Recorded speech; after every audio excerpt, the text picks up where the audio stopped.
Good afternoon, everyone. How are we all doing today? Alright, if y'all read the bulletins, which I don't know how many people actually read those fucking things when people send them out, that's another story for another day. I said I had a very interesting piece of news, especially if you had a DS. Right? Alright, goes like this. So I'm dicking around on the internet like most people do. And I went to one of my favorite websites, which is called Moonchase.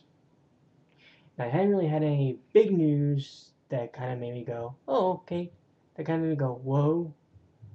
This was kind of like, most of the time it's kind of like, okay. So I go to the webpage, which is moon-chase.blogspot.com. Link will be in the description. And then I read a interesting article about the dear folks at Namco-Bandai. Why? Well, why do I say it's interesting? Well, you see, it was reported on a website called Press Start, which is in Italy, that there's officially going to be an Italian DS game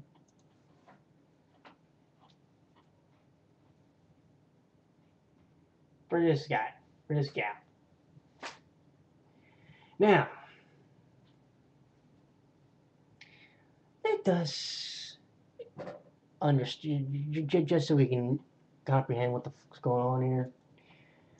The game, excuse me, is going to be called La Luna Splende. Now, translated, that can go either as the shining moon or the moonshine. Take your pick. It's going to be an adventure game featuring environmental puzzles that take place in the dreams of one of the characters. Specifically, her name is Naru, or Molly if you follow the dub.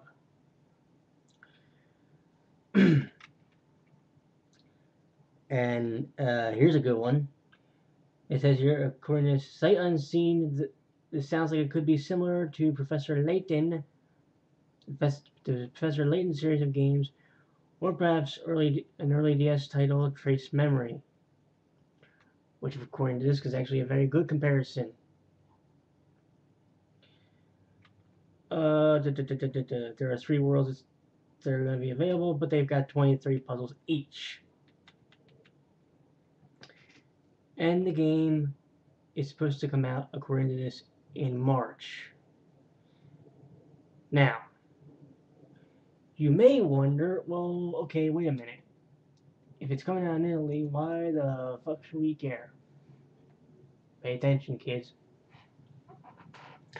When Nintendo made the DS, and I think most of its systems, they did one thing very interesting with these things. They didn't region lock them. That means any game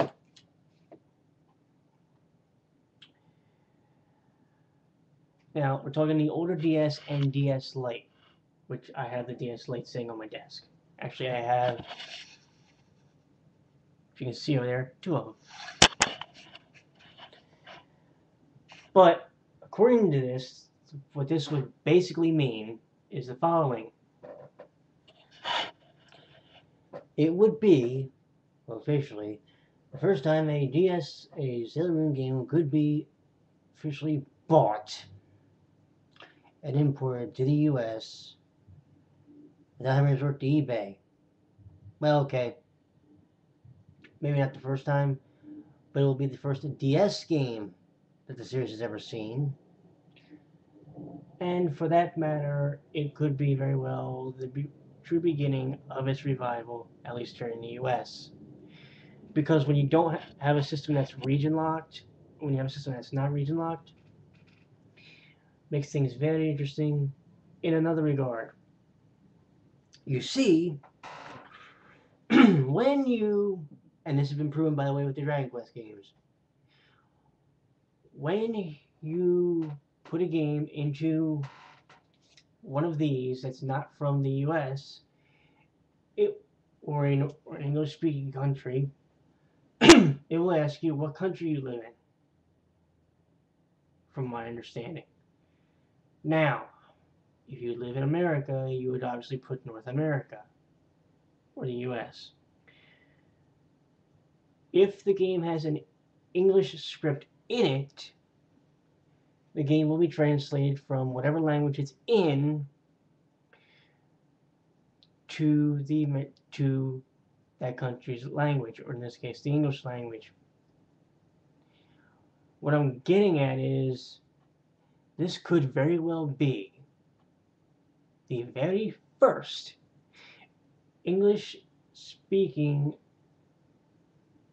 or English translated game to come out that is not a ROM hack, if they put the English script in. Now, we don't know yet. The game is scheduled to come out in March. That is about 2 months from now. But then again, if you listen to the Press Start website, which I also have favored here, now I have that tab open, it says next spring. Now, by next spring, do they mean this March, or do they mean next year?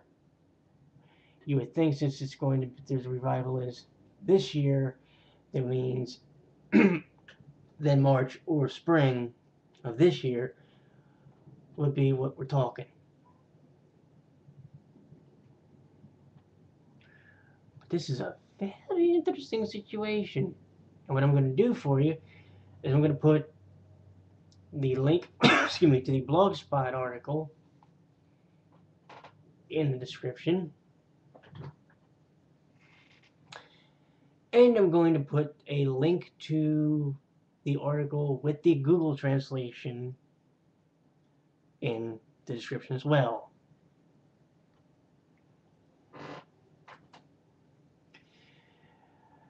So, I believe that is all I have for you for now. I will be doing the actual blog post for Playfire sometime today. And I will be doing also the show at 2 a.m. tonight like I normally do. So, until we meet again, bye-bye, guys.